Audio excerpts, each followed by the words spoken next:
Honnêtement, je suis encore choquée de la scène que je viens de voir.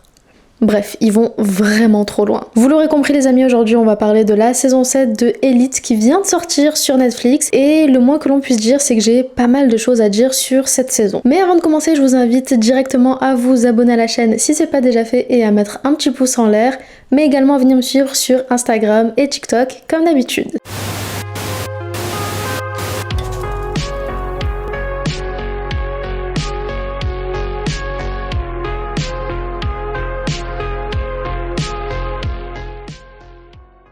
Bon, je vais être totalement honnête avec vous, je suis très mitigée concernant cette saison 7 et je vais vous expliquer pourquoi. Alors dans cette vidéo, il risque d'y avoir quelques petits spoilers, mais j'ai fait en sorte de vous donner mon avis sans trop en dire, ou du moins sans dire ce qui se passe vers la fin de la saison. Donc vous risquez quand même d'avoir quelques petits spoils concernant les premiers épisodes, mais c'est nécessaire pour que je puisse vous donner mon avis concrètement. Pour ceux qui avaient suivi mon avis concernant la saison 6 lorsqu'elle venait de sortir, j'avais été plutôt étonnée de voir à quel point la saison 6 était bien meilleure que la saison 4 et la saison 5, qui sont clairement pour moi les deux pires saisons de Elite. J'étais donc plus tranquille quant à la saison 7 en me disant que s'ils suivaient à peu près ce qu'ils avaient fait dans la saison 6, ça devrait le faire et il devrait pas y avoir trop de problèmes. Mais comme je vous l'ai dit, je suis quand même assez mitigée. Cette saison, à mon sens, compte énormément de points positifs, surtout si on la compare aux saisons 4 et 5, mais elle comprend quand même pas mal de points négatifs si on la compare cette fois-ci à la saison 1, 2 et 3. En effet, on ressent au travers de cette saison, tout comme pour la saison 6 d'ailleurs, qu'ils ont vraiment voulu apporter un gros changement quant à la direction artistique de la série et surtout quant à la réalisation et au scénario de la saison 7. Je pense clairement qu'ils avaient enfin compris qu'ils avaient complètement merdé avec les saisons 4 et 5 et qu'ils essayent de se rattraper tant bien que mal. Le souci étant qu'à vouloir tout modifier, ils ont fini par perdre l'essence même de Elite et de pourquoi est-ce qu'on avait commencé la série et de pourquoi est-ce qu'on avait autant aimé la première saison. Je vais pas m'attarder sur le fait qu'en dehors du personnage de Omar, on retrouve plus aucun ancien personnage dans la saison 7. Il n'y a que des nouveaux et quand je parle de anciens, je fais référence aux 3 premières saisons bien évidemment. Donc je disais, je n'en parlerai pas pendant 2 heures parce que je trouve que ça sert à rien, surtout après cette saison. Mais là aussi, je trouve qu'ils ont essayé avec les nouveaux personnages de retourner un petit peu aux sources en essayant de ramener des personnages qui ressemblent un petit peu à ceux qu'on a eu dans les premières saisons, mais en vain, parce que ça n'a pas forcément fonctionné. Notamment pour le personnage de Raoul ou encore le personnage de Sarah, à qui ils ont essayé de donner les rôles de Polo dans un certain sens bien sûr, et de Carla. Mais justement, la tentative de remplacement a, pour moi en tout cas, échoué. Je ne dis pas pour autant que les nouveaux personnages sont mauvais, loin de là, j'ai réussi à m'attacher à pas mal d'entre eux, mais j'ai quand même ressenti un cruel manque des anciens personnages. Surtout depuis le départ du personnage de Samuel qui pour moi faisait la grosse différence, notamment dans la saison 6. D'ailleurs, parlons-en des nouveaux personnages. Cette saison, je pense, a battu les records en termes de nouveaux personnages qui arrivent, étant donné qu'ils ont vraiment voulu intégrer un florilège de nouveaux personnages et j'avoue que j'avais eu un petit peu peur au début parce que je me suis tout simplement dit qu'en intégrant de nouveaux personnages, on n'allait pas réussir à les développer autant et donc à les apprécier autant que les autres. Sachant qu'en plus de ça, l'intrigue de la saison 6 était extrêmement centrée sur le personnage de Isadora et ce qu'elle avait vécu, on avait énormément de mal à se concentrer sur les nouveaux déjà dans la saison 6. Mais pour le coup, je vais être honnête, je suis assez contente de comment est-ce qu'ils ont laissé la place aux nouveaux personnages et de comment est-ce qu'ils les ont intégrés, notamment pour les personnages de Joël, Chloé ou encore Eric qui vont prendre une place assez importante au fur et à mesure de cette saison et donc ils vont avoir un vrai développement pour leurs personnages. Donc je peux pas vraiment cracher là-dessus étant donné qu'ils ont réussi à les mettre suffisamment en avant sans forcément mettre de côté les anciens qui étaient déjà là. Et encore une fois, quand je parle d'anciens, je parle de saison 6, saison 5. D'ailleurs, je vais revenir sur le personnage de Omar étant donné que c'est le seul personnage qui est là depuis la saison 1 malgré qu'il soit parti pendant 1 ou 2 saisons je crois, je sais plus exactement, mais Omar, c'était pas vraiment un personnage que j'adorais, je l'aimais bien mais sans plus, et j'ai été très surprise de voir à quel point son personnage était très central dans cette saison, surtout après son départ plus tôt dans la série pour revenir par la suite. D'autant plus que la raison pour laquelle ils ont fait revenir Omar et l'intrigue autour de son personnage était vachement intéressante à voir, surtout pour une série de ce genre, c'était vraiment nécessaire. On va aborder le thème de la dépression, des TS avec Omar, mais aussi du stress post-traumatique, sujet qui aurait dû à mon sens être abordé bien plus tôt dans la série au vu de tous les meurtres qu'il y a eu. Donc il a quand même fallu attendre 7 saisons avant qu'on parle enfin de ce sujet qui est pour moi primordial pour faire avancer les personnages d'une bonne manière. Avant de parler des personnages et de vous donner mon avis concrètement sur ces derniers, je vais quand même revenir sur l'intrigue de la saison, ou plutôt des sous-intrigues de la saison, parce que, à mon sens, j'ai pas vraiment l'impression qu'il y ait une grosse intrigue. J'avais l'impression clairement que les sous-intrigues prenaient tellement de place qu'il n'y avait pas de place pour une intrigue principale qui prenait toute la saison. Et malheureusement, ça a donné l'impression que la saison était vraiment pas très structurée et elle était plutôt bancale en termes d'intrigue. J'ai d'ailleurs eu énormément de mal à continuer les épisodes d'une seule traite. J'ai dû faire, je crois, 3 pauses avant de reprendre les épisodes, donc je l'ai fini littéralement hier soir, donc samedi soir, et on est dimanche matin, pour vous dire à quel point j'ai mis du temps avant de tourner la vidéo. Et c'est tout simplement parce qu'il n'y a aucun cliffhanger dans cette saison, aucun suspense ou autre qui donne envie de continuer et de se dire wow, qu'est-ce qui va se passer dans le prochain épisode. Et je trouve que c'est extrêmement dommage parce que c'est ce qui a fait que pas mal de personnes ont abandonné en cours de route cette saison, qui en soi, disons-le, n'est pas si mauvaise que ça, elle a quand même certains bons points. En fait, l'intrigue la plus principale qu'on ait pu avoir au cours de cette saison, c'est toute l'histoire autour de la famille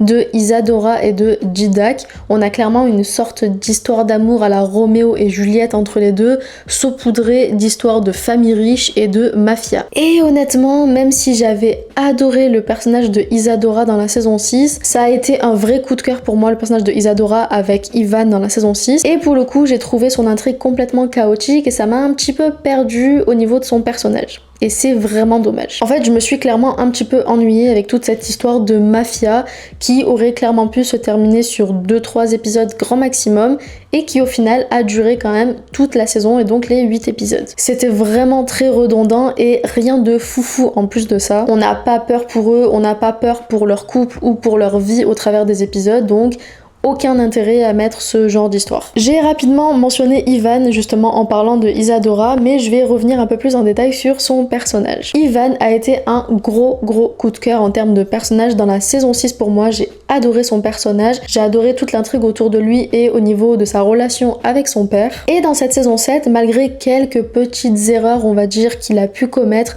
vis-à-vis de Omar, et encore que c'est pas vraiment lui le fautif mais plus Joël, mais on y reviendra. J'ai beaucoup aimé l'intrigue autour du personnage de Ivan, autour du deuil qu'il a à faire après la mort de son père et surtout la découverte de sa mère et de sa sœur. C'était pour le coup l'intrigue qui m'a le plus captivée, si on peut dire ça, dans cette saison 7. Notamment donc avec les personnages de Chloé et de la mère de Chloé et Ivan, qui se rajoutent à l'histoire comme un cheveu dans la soupe en plus de ça. Et pour du coup rapidement terminer avec Ivan, concernant son départ, j'ai trouvé que c'était vraiment n'importe quoi la manière dont ils ont amené ça. Ils ont vraiment sorti une histoire mais claquée au sol en mode il s'en va pour Erasmus en Afrique du Sud, du coup c'est pour ça qu'il ne sera pas là dans la saison 8.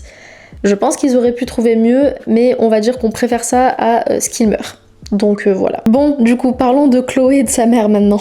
J'ai eu un énorme coup de cœur dans cette saison pour le personnage de Chloé qui, au départ, je me suis dit que ça allait pas forcément coller, mais vraiment plus on avance au niveau de son personnage et de l'intrigue autour de Chloé, et plus c'est un personnage que j'adore. Elle est très intéressante d'un point de vue psychologique et sociologique, sur le fait de se cacher derrière les apparences, de se forger une carapace, et surtout le point le plus intéressant pour moi, c'est tout ce qui est autour de la prostitution déguisée pour son personnage. Parce que oui, c'est un petit peu le cas. J'ai d'ailleurs trouvé que c'était extrêmement intéressant de mêler son histoire personnelle avec tout ce qui découle au niveau de sa mère, mais aussi avec les personnages de Raoul et Sarah, où elle va vraiment jouer un rôle important au sein de leur couple. Le fait qu'elle réussisse à sortir Sarah de sa dépendance affective et des violences conjugales qu'elle subit avec Raoul pour au final tomber elle-même dedans avec Raoul. C'était ultra intéressant et ça montrait un petit peu le cheminement de pensée que on peut avoir dans ces situations-là, et surtout au niveau du personnage de Raoul et de la manipulation qu'il a pu avoir, que ce soit avec Sarah ou avec Chloé. Pour ce qui est de sa mère, je vais être honnête, je l'aimais pas du tout au début de la saison. Je trouvais qu'elle était vraiment là uniquement par intérêt concernant Ivan, ce qui était le cas au début, mais progressivement on se rend compte qu'elle finit vraiment par s'attacher à Ivan, étant donné que c'est son fils quand même, malgré son égoïsme au début de vouloir se rapprocher de lui sans forcément lui dire qui elle est, et qui a du coup donné des situations assez cocasses dans la saison, disons-le, des scènes que j'aurais préféré ne pas voir. C'était clairement une relation qui était vachement bancale et qui aurait pu se régler d'une toute autre manière. Je pense clairement que j'aurais fait autrement si j'étais à leur place, mais il aurait fallu que Ivan le sache plus tôt, avant l'épisode 5, clairement, parce que vraiment la scène qui se passe dans l'épisode 5 m'a traumatisée, hein, disons-le, mais ils auraient pu faire autrement et j'ai pas compris ce besoin d'aller aussi loin dans des histoires un peu farfelues, mais je vais pas en dire plus pour ceux qui ne seraient pas encore à l'épisode 5. Bref, désolée, mais je vais être obligée de parler quand même de plusieurs sous-intrigues qu'il y a eu dans cette saison, et on va donc passer au personnage de Eric. J'ai beaucoup aimé le personnage de Eric dans cette saison. Concernant les nouveaux personnages, c'est là aussi un personnage sur lequel j'ai eu un énorme coup de cœur. J'ai trouvé que son intrigue était vraiment intéressante. On va s'intéresser à lui concernant les dépendances, concernant la dépression, concernant aussi les troubles mentaux, et le fait qu'il ait potentiellement un trouble bipolaire, et j'ai trouvé ça extrêmement bien amené et bien représentatif de la réalité, ce qui est assez chouette. Clairement pour moi Eric c'est l'un des meilleurs personnages de cette saison et il relève vraiment le niveau. Malgré qu'en plus de ça ils viennent à peine de débarquer dans l'histoire et que c'est vraiment un tout nouveau quoi. Et en plus de ça, grâce à lui on voit un peu plus le personnage de Rocio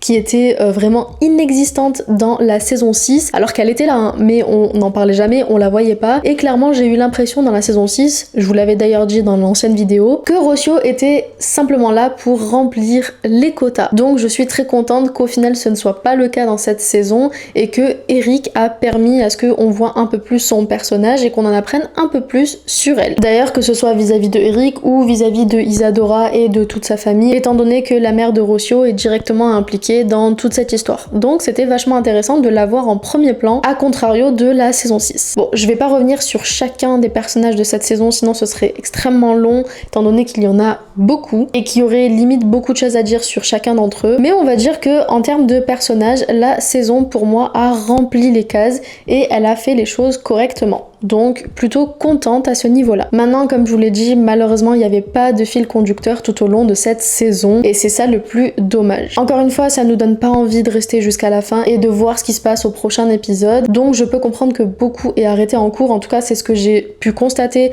notamment sur TikTok avec les commentaires de ceux qui me disaient qu'ils avaient arrêté au bout de 3-4 épisodes. On peut pas les blâmer étant donné que l'intrigue elle est vraiment bancale. Néanmoins, je tenais quand même à souligner les thématiques qui ont été abordées lors de cette saison et qui étaient vachement intéressantes et qui pour le coup suivaient la même directive que pour la saison 6. Ici, on va parler de dépression, de TS, de stress post-traumatique lié aux différentes morts qu'il y a eu par le passé, notamment celle de Samuel. Parce que clairement, disons-le, depuis Marina, on n'a plus eu de personnages attachants et aimés qui meurent dans cette série, donc en dehors de Samuel. On va aussi parler des violences conjugales, des dépendances affectifs, du deuil, des traumatismes et j'en passe. Bref, il y a eu énormément de sujets abordés dans cette saison qui étaient beaucoup psychologiques et je suis assez contente qu'ils soient allés dans cette direction, même si, comme je vous l'ai dit, il y a certaines choses qui vont pas. D'ailleurs, pour ce qui est de la dépendance affective, j'ai trouvé ça très intéressant de mettre ça sur le couple de Omar et Joël, qui était vachement représentative et qui, je pense, va parler à beaucoup de personnes. Elle était limite triste à voir parce qu'on voit quand même le personnage de Joël qui est extrêmement attaché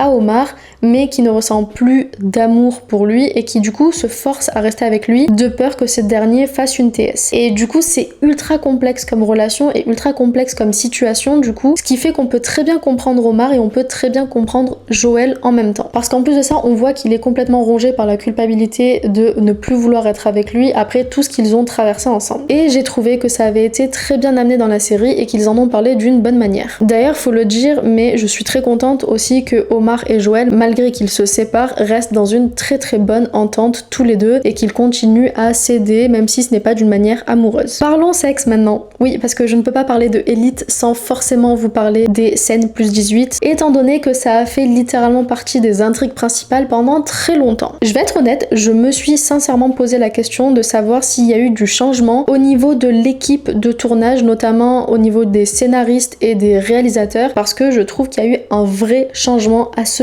niveau-là. Et pas que dans le fait de mettre moins de scènes plus 18, mais aussi de la manière dont les scènes ont été amenées. Parce que je trouve sincèrement qu'il y a eu une nette amélioration, surtout si on compare aux saisons 4 et 5. En effet, sur les 8 épisodes de cette saison, on n'a pas eu énormément de scènes plus 18, disons-le, il y en a eu évidemment, mais pas tant que ça. Ce qui change complètement des saisons 4 et 5 qui étaient imbuvables à ce niveau-là. Mais surtout, j'ai remarqué que même quand il y a des scènes plus 18 dans cette saison, elles étaient complètement différentes de ce qu'on a pu voir par le passé et elles étaient bien mieux réalisées. On sent clairement que quelque chose a changé dans leur esprit et leur manière d'amener ça dans la saison. En effet, je trouve que les scènes d'amour entre les personnages sont soit très caricaturales, notamment pour le personnage de Chloé, mais là pour le coup c'était pour montrer quelque chose en lien avec ça, donc c'était important de l'amener de cette manière, notamment comme je vous l'ai dit au début de la vidéo, une forme de prostitution déguisée. Mais à contrario, on retrouve aussi des scènes intimes entre notamment Omar et Joël ou Ivan et Joël qui sont pour le coup très bien réalisées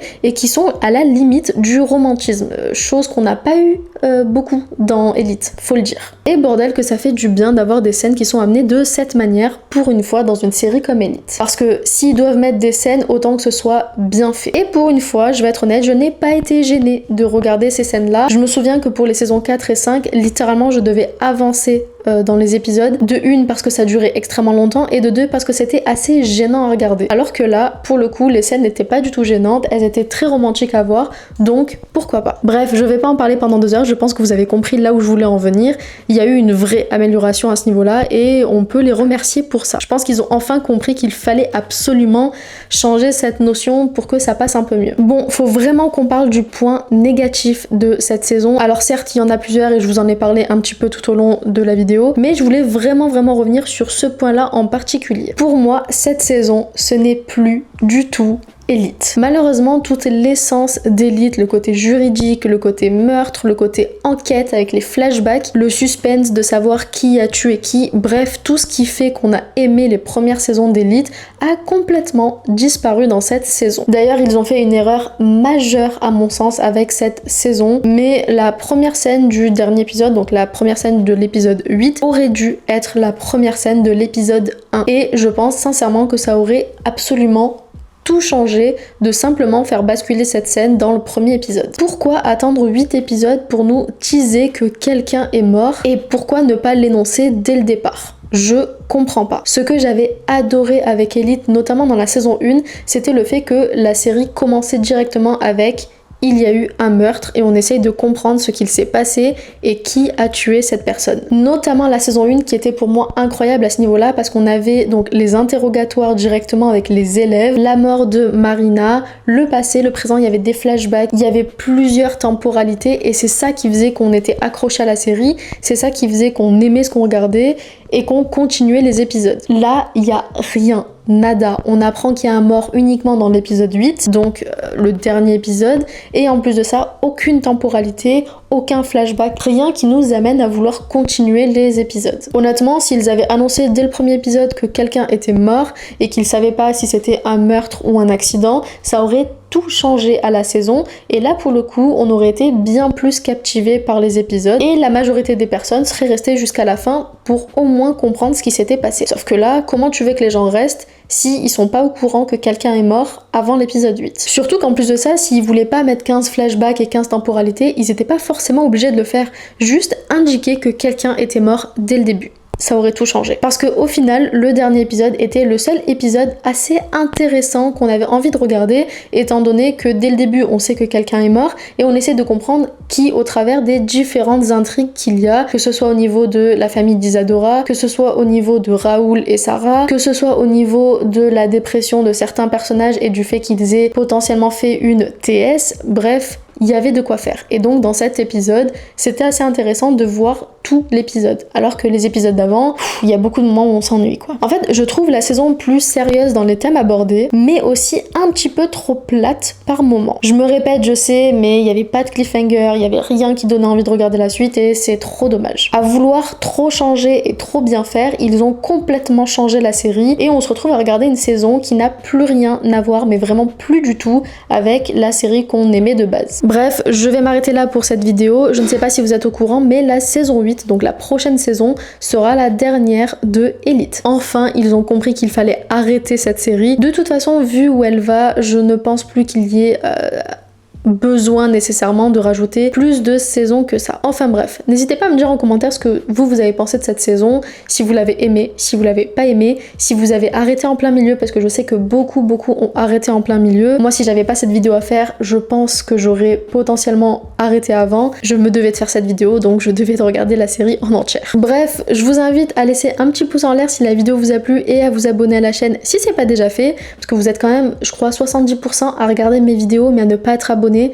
Et ça, je suis pas d'accord, donc abonnez-vous. On est progressivement en plus en train d'aller vers les 50K, donc je suis trop contente. Et bref, n'hésitez pas également à venir me suivre sur Instagram et TikTok. Sur Instagram, je vous poste des stories continuellement, presque toute la journée, donc au moins on peut discuter sur l'instant T. Et sur TikTok, je vous poste pas mal de petites vidéos en dehors des critiques. Et je vous poste même des critiques de choses dont je ne parle pas forcément sur YouTube. Bref, n'hésitez pas à venir vous abonner. Pour ma part, je vous fais plein de bisous et je vous dis à la semaine prochaine pour une nouvelle vidéo. Bisous! Ooh, I thought it'd be me and you.